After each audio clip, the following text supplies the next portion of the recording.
We begin tonight with the declaration of a national disaster in 4 states by the National Emergency Management Agency following intensive flooding that's wreaked havoc there in the last few weeks. They are Kogi, Niger, Anambra and Delta states, and the Director General of NEMA, Mustapha Mehaja, says 8 other flood-prone states have been placed on the agency's watch list, depending on the outcome of the situation of the floods there. Mr. Mehaja made the declaration in Lokoja, the Kogi state capital, after assessing the level of devastation. He says the water level in Kogi state keeps rising daily and houses have been submerged due to excessive water from the Kainji and Jeba dams. On behalf of the President and Commander-in-Chief of the Armed Forces of the Federal Republic of Nigeria, Muhammadu Buhari, I, Engineer Mustapha Mehaja, the Director General, National Emergency Management Agency, hereby declare national disaster in the following states: Kogi State, Niger State, Anambra State, and Delta State. Other 8 states will be under watch as the situation continues. May I further state and announce that the National Emergency Management Center, the situation room, domicile at the NEMA headquarters, and the 5 territorial emergency operations centers have been activated and fully on ground for effective search and rescue operations.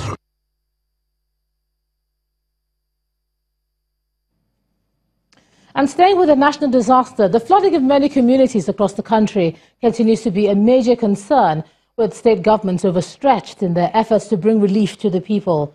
Our correspondent Olumide Macaulay reports on 4 states severely affected by the flooding. That's Niger, Anambra, Delta and Kogi.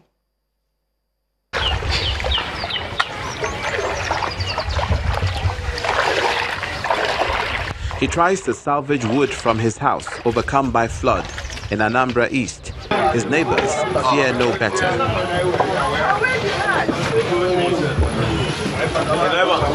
His ordeal is not different from others across the country in communities ravaged by flood. In Delta State, the waters have come calling, and it takes no prisoners. Communities in Oko with water where streets used to be. Canoeing in front of houses, now a familiar sight, as the people come to grips with the gravity of the situation. Kogi State is not spared, as the governor, Yahaya Bello, paints a grim picture. And we are calling on the federal government and all the agencies to please come to our aid. We are worst hit because this is where the 2 major rivers converged. In the next few days, the situation might be worse than the 2012. And we are overstretched. We are grappling with a lot of security situation here. I don't want to shout because I must do my best first before. His concern is confirmed by the condition of this high court in Cotton Karfe. This image speaking 1,000 words.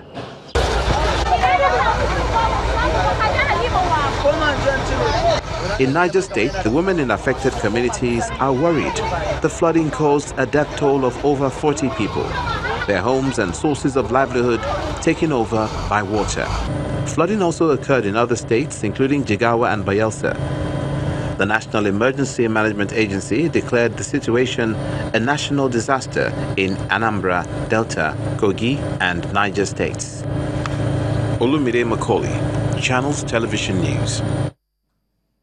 Away from the flooding situation, President Muhammadu Buhari has asked operators and stakeholders in the maritime industry to come up with solutions to the numerous challenges facing the sector. The President was speaking while declaring the conference of the International Association for Ports and Harbours open in Abuja. He reiterated the government's commitment to improving infrastructure that will enhance connectivity in order to achieve efficiency in the movement of cargo. The conference, themed African Ports and Hinterland Connectivity, is aimed at improving the capacity of African ports for efficiently and being competitive as well. Participants were drawn from within and outside Africa. This signals the beginning of a 2-day gathering of experts, policymakers and stakeholders in the maritime sector. Republic of Nigeria. It's the first ever conference of the African region of the International Association of Ports and Harbours. Our colleagues from various The body's vice president and managing director of the Nigerian Ports Authority captures the essence of the gathering. Global key organizations like the WTO, the IMO, and United Nations Conference on Trade and Development are here to avail us the opportunity on the latest global best practice and opportunity that exists for the development of ports in Africa. Africa's 54 countries. The head of the International Association for Ports and Harbours, while welcoming guests, outlines the essence of the theme, African ports and hinterland connectivity.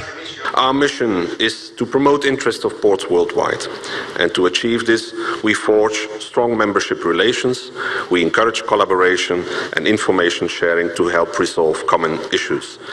Experts agree that Africa holds a special place in the global maritime space. Importantly, the development of the continent is tied largely to the optimal exploitation of its vast maritime resources. Nigeria's president reinforced this position. After the issues of adequate security and transparency, the one other important factor deciding the competitiveness of ports is the efficiency with which cargoes are evacuated to and from the ports. This, without doubt, is an area in which port operations in Africa need a lot of attention. Various speakers have been scheduled to share their experiences in the two-day conference, chaired by former head of state General Abdul Salami Abubakar. The Nigerian delegation believe efficient transport system will be a major boost. The reason why the boats are not moving is because we have crisis with our roads. But again, government is addressing it. Federal Minister of Works has awarded a contract for them to fix the road. We are negotiating with the concessionaires on the narrow gauge. Once that happens, I expect that by next year all these problems will have been resolved. The outcome, hopefully, will be multimodal approaches that will not only ease movement of cargo, but reposition the sector to deliver growth. Ibrahim Adra, Channels Television News. Let's take another look at the issues now. Joining me live from Abuja is the Managing Director of the Nigerian Ports Authority, Hadiza Bala Usman. Thanks a lot for joining us on the news at 10. Thank you for having me. Yeah, long day for you. Let's just start off from that conference, and we understand the technical sessions should continue, but what aspects will you and your team be focusing on in this session? What's the Nigerian standpoint? Let's put it like that. Well, for us in Nigeria, we've identified the need for intermodal transportation systems for cargo evacuation to the hinterland. We believe that in order to have seamless movement of cargo, there's a need for this intermodalism, which cuts across the rail solutions, which cuts across utilization of inland waterways. So as we are right now, we've already started making inroads. We have defined methods with which we will deploy evacuation of cargo using barges, for instance, which is the inland waterways. We've also, through the Ministry of Transportation, embarked on a very aggressive pursuit of rail connection to the hinterland. As Mr. President had said, the policy of the government is now to ensure all ports are connected using the rail, and also to ensure that indeed our waterways are being utilized. The Nigerian Inland Waterways Authority has been mandated to proceed with dredging works across the inland waters to facilitate such cargo evacuation. So these are portions of the aspects of discussions we're going to have. We're also looking to see how we can fund this intermodalism. There's challenging around fully providing funding without utilizing private sector financing. So some of the deliberations we had today is also to define methods with which we as a continent, we can have access to financing for such intermodal transportation system that would address our connection to the hinterland for inflow and outflow of cargo into our ports. Yeah, it's interesting to look at what we're going to do, across the continent. But looking at what our challenges are now, are you addressing our current unique situation? Let's take a look at Lagos, for instance. Many laymen will get a sense of how dire things are at the ports when you look at the stretch of tankers spilling onto our bridges, onto our roads, several kilometers from the ports. So what sort of solutions are you looking at to address congestion and issues like that in the present rather than going forward?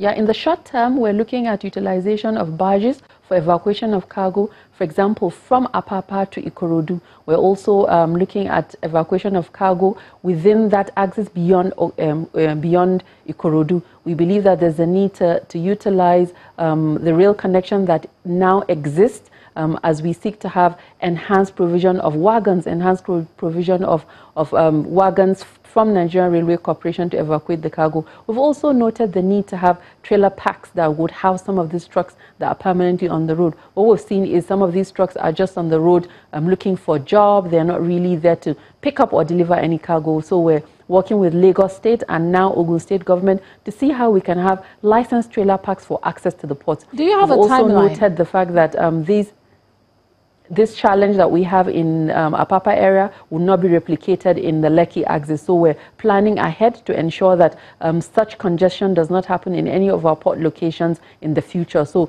we've mandated rail connection to the Lekki axis. We've also sought to have federal government do a bypass from the Lekki axis onto Shagamu, and also Lagos State government is working to facilitate some of that cargo evacuation. It's important for us to also look at the deployment of liquid bulk. If you see within the Apapa area, there are quite a number of tank farms in that location. So we call on to DPR and regulatory authorities in the petroleum sector to facilitate the evacuation of liquid bulk using the pipelines, because that would also go a long way in addressing the congestion we see with trailers that are moving liquid bulk. Sorry to have to interrupt you, but do you have a timeline for some of these short-term plans that you're talking about? Because there are so many plans using the inland.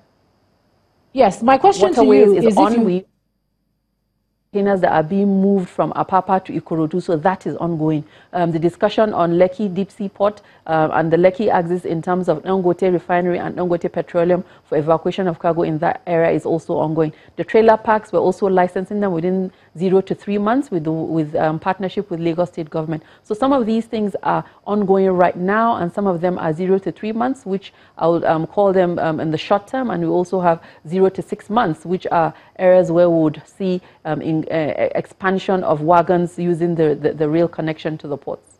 Okay, just coming back to what you're talking about, I hear what you say about in a couple of months. Coming back to what you're talking about in terms of the benefits of the conference that you're having right now, beyond congestions, we know we have issues of security concerns in other ports, draft issues where you have maybe heavy-duty ships not being able to come through. So I think my point is that when you look at the different ports across the country, you have unique challenges in each one of them. Is there anything being done in the short term to reduce some of the challenges that we have, around? No, absolutely. For example, if you look at the Warri Port, we've recently gotten an approval to dredge Warri Port to 7.5 meters. This will go a long way in addressing the limitation of draft in Warri Port, and the instances of vessels being grounded will be eliminated in Warri area, and that is an area where you have a lot of importation of petroleum products. We also have, for example, the Calabar Port, where we've had limited draft in that area. We had in the last few months vessels that are flat bottom. So you have vessels that are flat bottom coming into our ports, which indicates that some of these dredging works, we don't really need to invest that quantum of resources. If the Nigerian if the Nigerian maritime sector can attract such flat bottom vessels that will come into those ports that have limited draft in terms of provision for those vessels. So these are some of the initiatives we're doing to ensure that all ports across the country are having maximum utilization, ensuring that all ports in the eastern parts, which are the Warri, Delta, Calabar, Onne ports, have the seamless customers and seamless competitiveness as every other port location in the country. All right. Managing Director of the Nigerian Ports Authority, Hadiza Bala Usman, thanks a lot for joining us on the News at 10 tonight. In part two, after the break, former militants block East-West Road in Bayelsa to protest against alleged non-payment of their monthly stipends. That's in a moment. To join us again.